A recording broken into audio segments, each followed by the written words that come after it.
may be very consistent and disciplined, but the results are not coming so fast. What should motivate me to keep going for 6 months, 8 months? I'm still, holding on to this. And most of the time, these foods are not so interesting. When it comes to weight loss, you're not going away from the food that you're used to. It is the same food that you're used to, but now you're eating with discipline.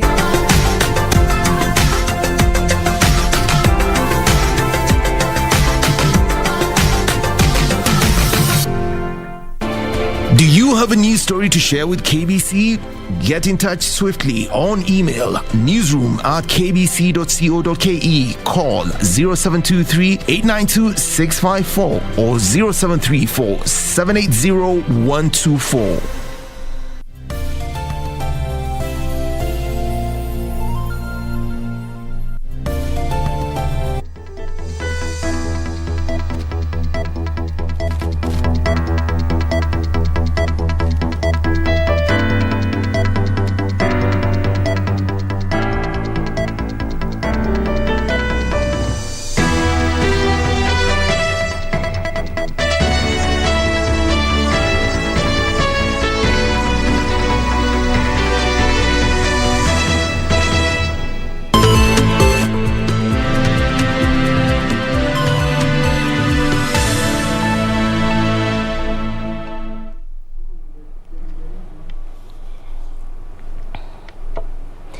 Good afternoon. This is Lunchtime News. Well, we have so much in store for you. Some of the issues that we shall be taking a look at are matters politics, health, the ongoing nationwide voter registration, among others. My name is Jacky. Wambiru. Our sign language interpreter is Byron Abuli.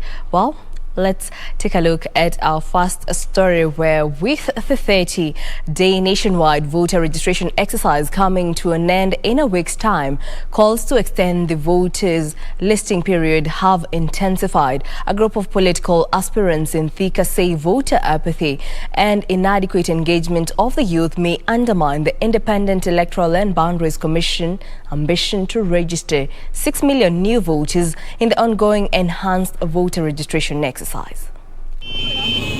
A group of leaders and concerned youth are urging the government to increase IEBC's funding to enable them extend the voter registration exercise so as to ensure as many Kenyans as possible participate in next year's elections. Speaking after holding rallies in Thika and Gatundu North, the youth led by Albert Maguru further rooted for civic education to youth on dangers of failing to vote. Tafadhali, wiki ni moja imebaki. Na sababu IEBC ilipatiana indicator hakuna any other chance ya kuextend hii opportunity. Mimi nawaomba, tafadhali mtokee, mchukue kura zenyu, mkae nayo. Hiyo ndio weapon yao ya kuongea na His sentiments were echoed by Juliet Kimemia, who is eyeing the Kiambu governor's seat on a Kanu ticket and who attributed low registration of voters to voter apathy, last-minute rush and the government's failure to engage youth. Hawajaelimishwa vizuri umuhimu wa kupiga kura, kwa sababu zile wenye wamepiga kura waliambiliwa vitu mingi sana yenye hawakuona.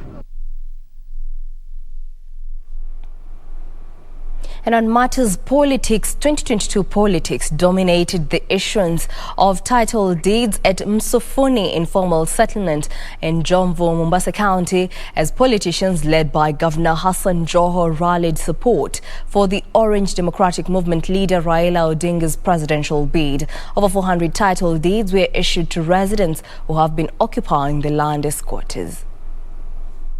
It was a sigh of relief for residents of Msofuni settlement in Jomvu, Mombasa County, who've been living as squatters when they finally received title deeds. However, 2022 succession politics will take center stage as Mombasa Governor Hassan Joho maintained that the coast region's loyalty to ODM leader Raila Odinga over the years will bear fruits this time round. Yani mtu waja watie hisia kali ati mumwache baba sahihi ambaye tunaenda kutoboa, na mimi nataka baba atoboe. Unajua kwa sababu gani? Nataka baba atoboe 2022 ili 2027 aniwachie. His sentiments were echoed by Jomvu Member of Parliament Badi Twalib, Mvita Member of Parliament Abdul Somad Nasir, and Likoni Member of Parliament Mishim Boko, who also poked holes into Deputy President William Ruto's bottom-up approach. Leo watu wanapawa shilingi 2,000 kwenye cash transfer. Hapigi kelele. Raila Odinga amezungumza maneno yake ya shilingi 6,000 zampigisha kelele. Pilipili usoila inakuashia nini na anayewapatia Raila Odinga? Msijaribu kuhadaiwa. Zikija hatuambii muziache, zirambeni. Zirambeni, tena nawaambia kweli zirambeni. Na baada ya mkishaziramba nikiingia mitaani mtuambie njoo tukununulie soda hapa. Na mimi pia nitakunywa soda yenu. Lakini msikubali kugawanywa na kupigana. Wacha tupatie baba hii shoti ya mwisho. Na tumuombee Mwenyezi Mungu sana baba kwa sababu ya matendo yake, kwa sababu ametuletea katiba, ametuletea mambo ya multipartyism, ametuletea ugatuzi.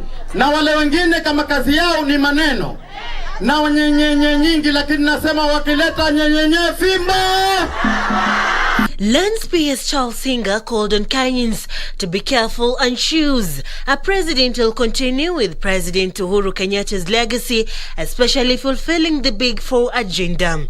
But as Riley's supporters rooted for his presidency, Mogotio Member of Parliament Daniel Toitek accused the government of violating electoral laws by allegedly engaging public servants in campaigning for the opposition leader. Wafanye kazi yao, wachana siasa. Kama unataka siasa, jitokeze na waje ile kazi nyingine. For Lunchtime News, I'm Serafina Robi. Still on the same section of youth under an umbrella body dubbed Strugglers Movement have hit out at the hustler narrative, terming it hypocritical and meant to benefit a few. Led by youth from various political parties, the group claims the hustler narrative agenda is just another move to hoodwink the youth and does not address issues affecting them.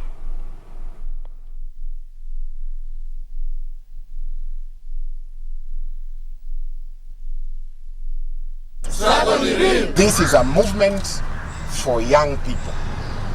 And the R you're seeing, we're not supporting anyone. The R means real.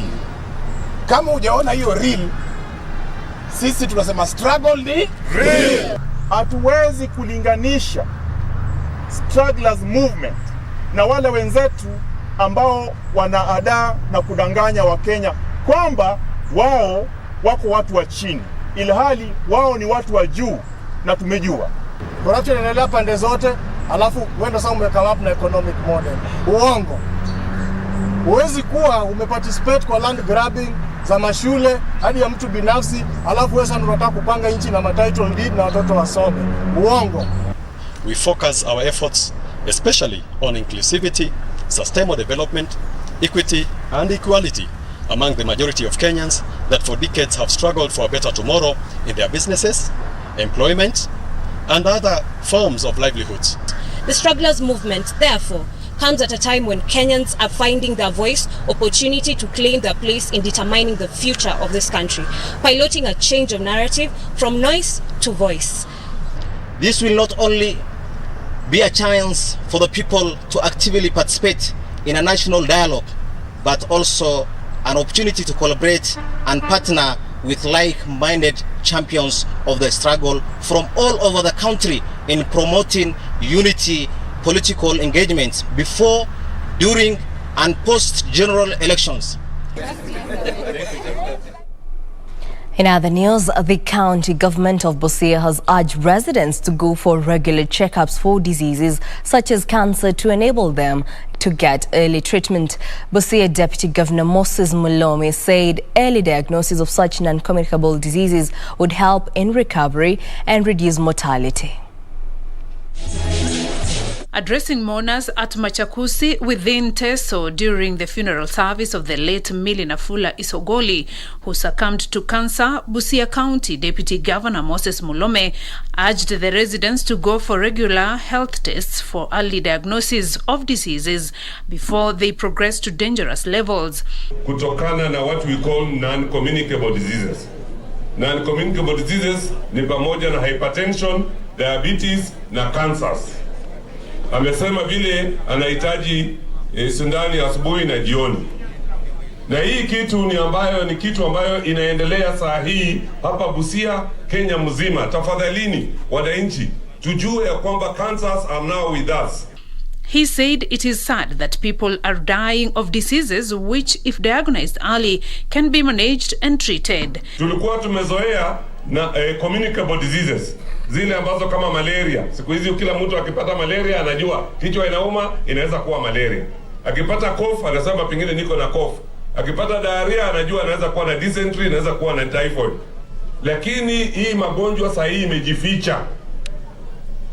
Na imejificha na inatokeza wakati ambapo ni lazima tutumie pesa mingi sana. He cautioned the residents that non-communicable diseases such as high blood pressure are on the rise in the region.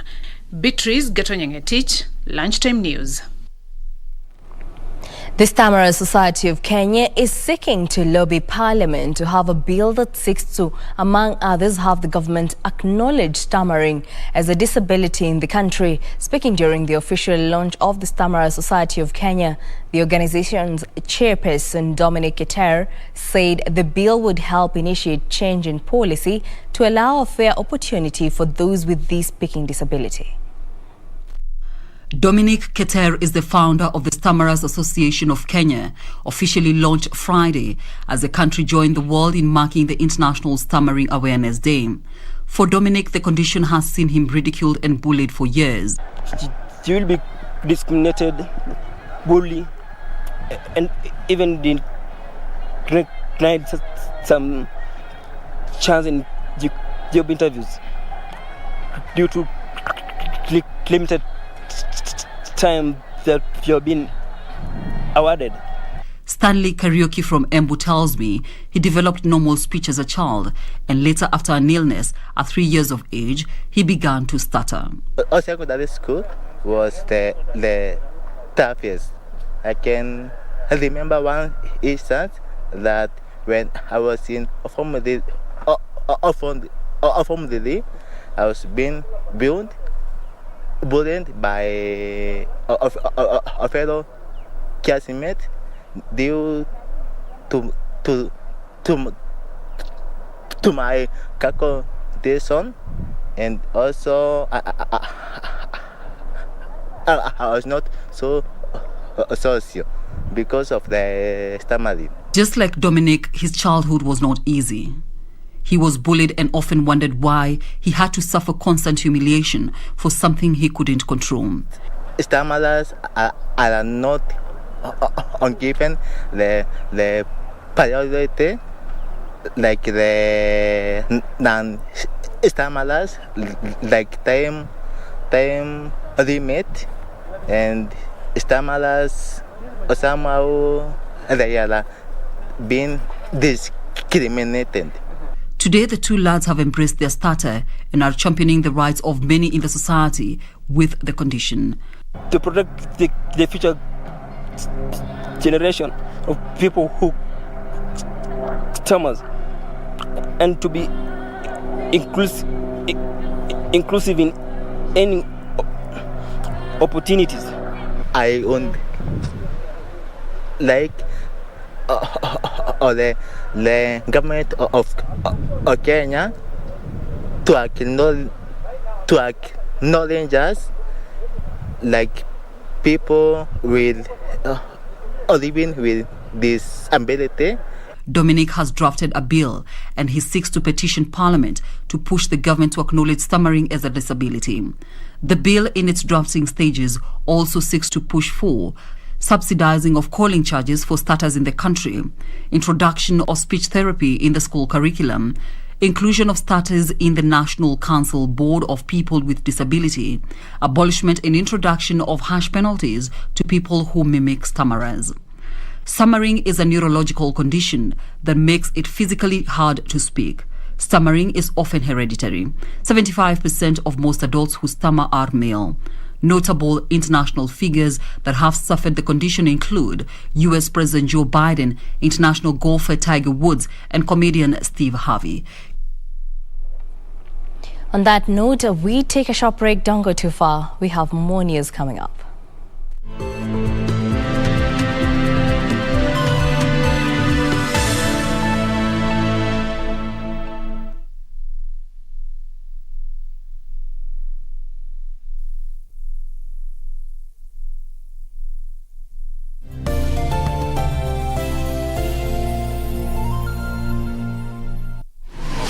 Log on to the KBC website at www.kbc.co.ke to get the latest breaking news, entertainment, sports, politics, lifestyle or business trends from Kenya and around the world. Never miss new episodes from your favorite TV shows, reruns and movies. Just stream online or watch live on your YouTube channel at KBC Channel 1 TV shows. For the day's biggest stories, trustworthy news and family entertainment, log on to KBC Channel 1. Watch what you want anytime, anywhere. We take it on at the right time. Honorable Musalia Mudavadi. The Honorable Mutahi Kagwe. Chief Justice Martha Karambuko. This is KBC, the voice of Kenya. Asking the right questions. I don't know how it made you feel as speaker who is presiding over a house where members can be compromised with 10,000 shillings. We keep our guests comfortable. A mission to ensure our audience gets a complete story. For a few hours or so, I thought this is it. My end has come. If really we want an end of this pandemic, we must fight. Our goal, to tell it as it is for the benefit of our viewer. And I'm sure we will have good discussions. All right. That will make probably your viewers understand KDF better. With 21 radio outlets. During a live interview on KBC TV, Chief of Defense Forces General Robert Kibosha. Jaji mkuu kwa mara ya kwanza katika mahojiano yake ya kipekee na runinga ya KBC Channel 1. And 2 TV stations covering over 90% of the entire country. The message always gets home. KBC, the home of on-air TV interviews.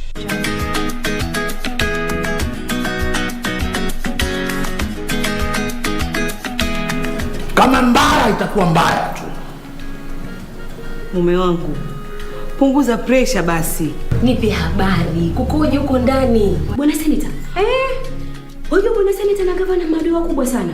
Ndio kinachonishangaza. Nini umbea kila siku na neno moja? Mwambe mara ngapi? Alafu wewe unaficha wewe. Nini? Mimi ndio nikufundisha.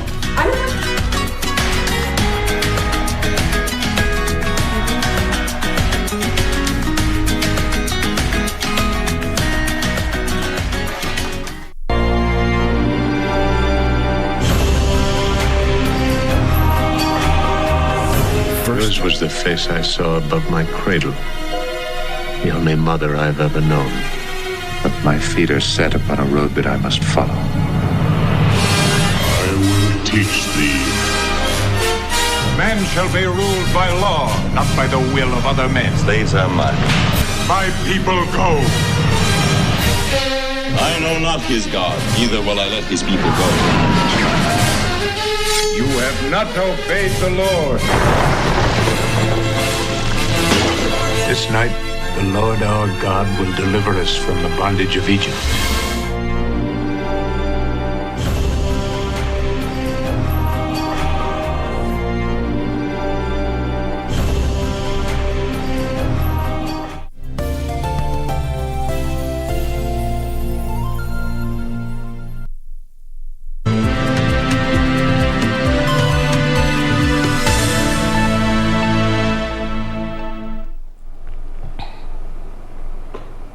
Welcome back. Now let's proceed. 3,000 residents of Nakuru have turned up for a specialized free eye clinic organized by the Lions Club of Nakuru. The medical drive that focused on the treatment of eyesight problems to enable the beneficiaries go about their daily activities with ease. The exercise that drew mostly the elderly among other age groups provided treatment of eye diseases as well as visual aids such as eyeglasses. Beneficiaries say the help is God-sent and will enable them overcome challenges occasioned by poor eyesight. Mimi nakuwa ni short-sighted. Na wakati mimi ni dereva, wakati napopeleka gari, nakuwa na hiyo shida sana. Na wakati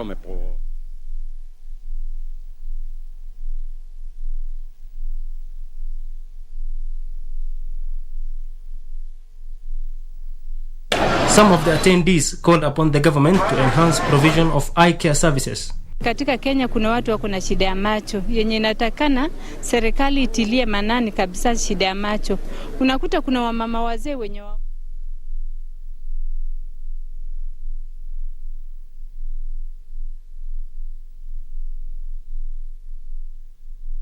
Yusuf Hilo, Lunchtime News. Stakeholders at the Mama Ngina Waterfront Park in Mombasa have opposed the attempts by local politicians to turn the tourist historic site into a hawking zone. The park, sitting on 26 acres overlooking the Kilindini Channel, has since 2019 been transformed into an integrated urban tourist attraction facility. There is, however, a push by a section of politicians in Mombasa to allow hawkers into the park in what locals have termed as a political gimmick. Speaking to Channel 1, residency, unregulated business and other public activities would affect the aesthetic value of the iconic seaside park that was recently renovated and redeveloped by the government at a cost of 460 million shillings. Fahari, bustani ya fahari katika Mombasa na vile vile pwani nzima kwa jumla.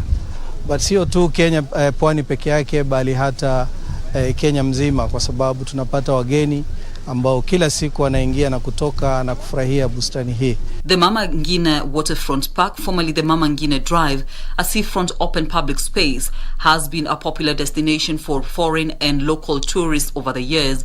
Recently, the Ministry of ICT, Innovation and Youth Affairs connected the park to the internet, turning it into a public Wi-Fi zone. Vile tuna jumba ambalo linakusudiwa kuwa la kitamaduni, jumba ambalo litakuwa linaweza kuchukua tamaduni za Kiswahili.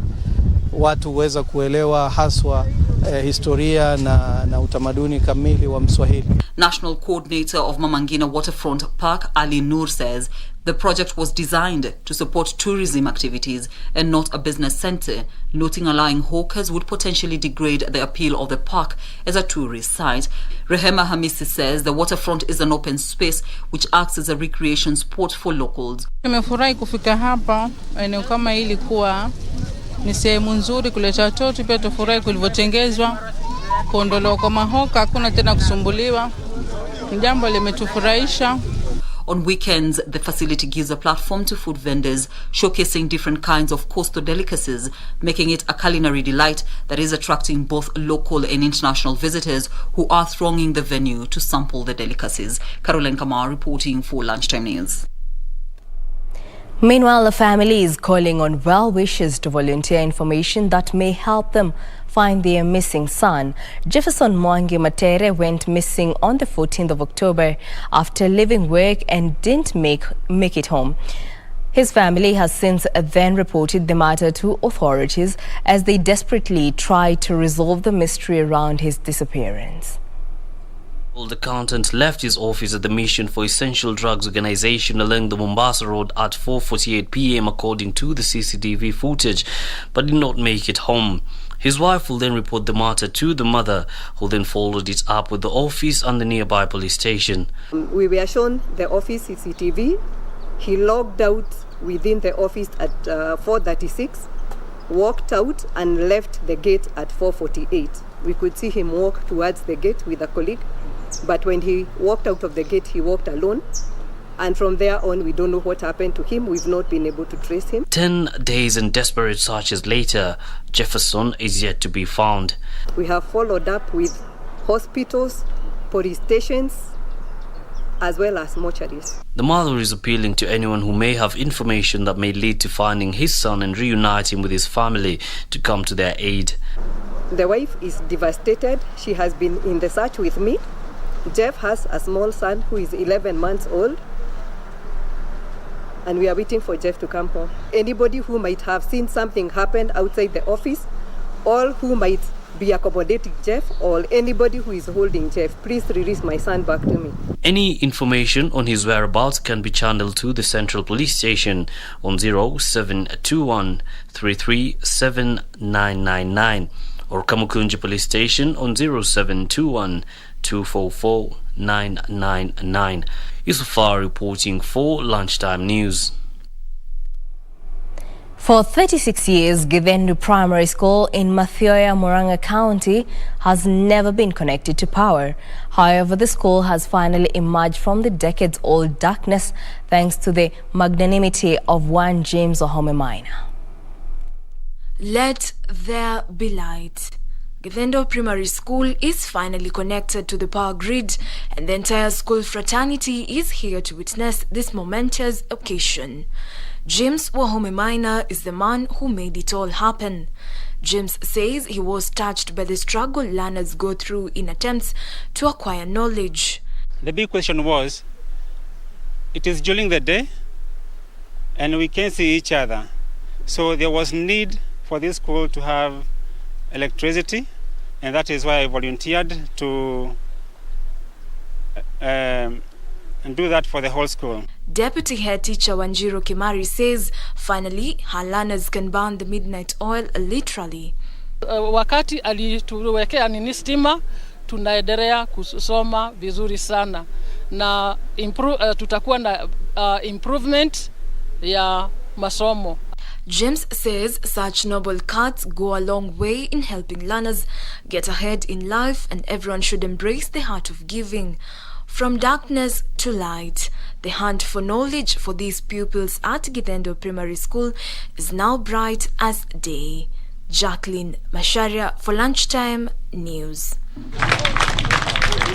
Stakeholders in child welfare advocacy are challenging the judiciary to prioritize taking non-custodial measures for petty offenders with dependable children.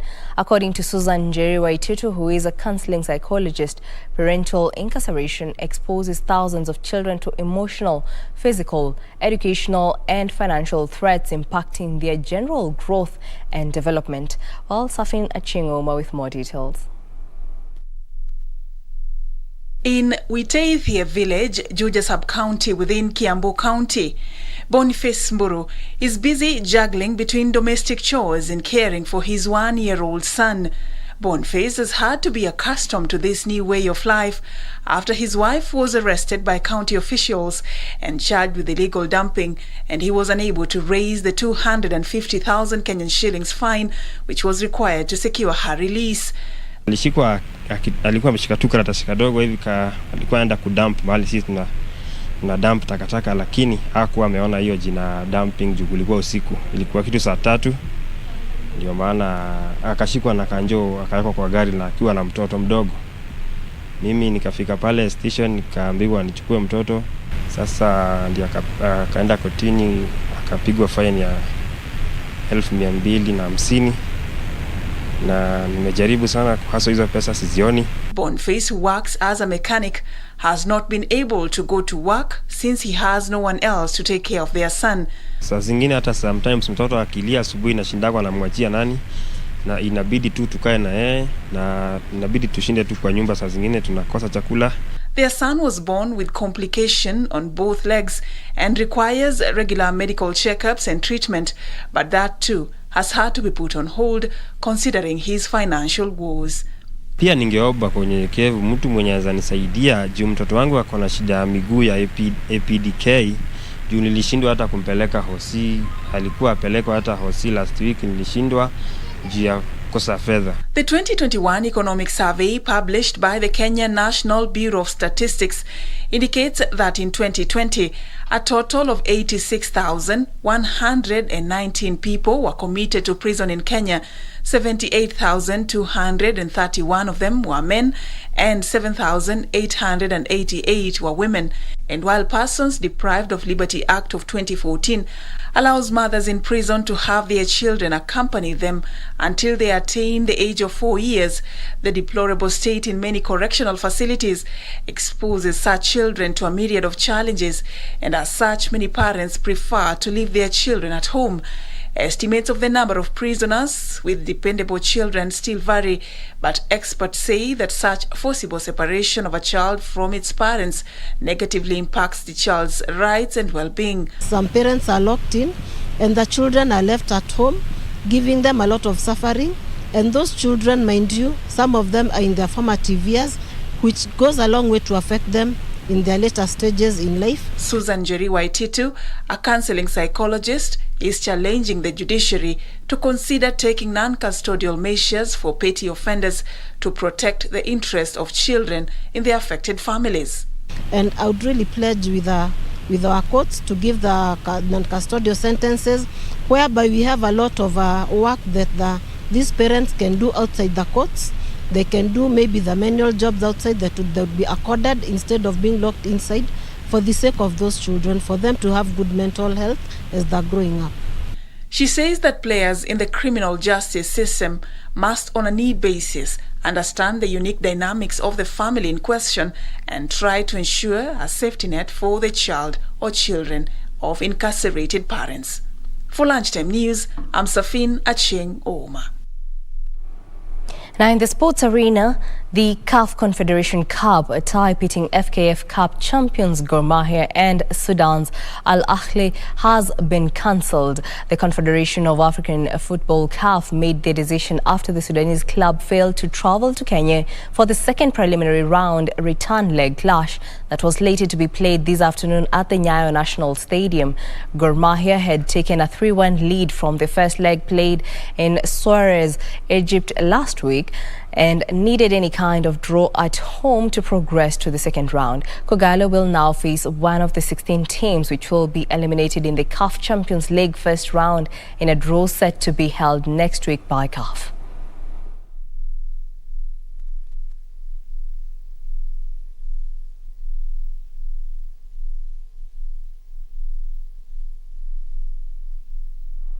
Well, on that note, that brings us to the end of our bulletin this afternoon. Thank you for choosing Lunchtime News. For more news, check out our website at kbc.co.ke. My name is Jacky, Wambiru. Sign language interpreter is Byron Abole. Enjoy the rest of your Sunday.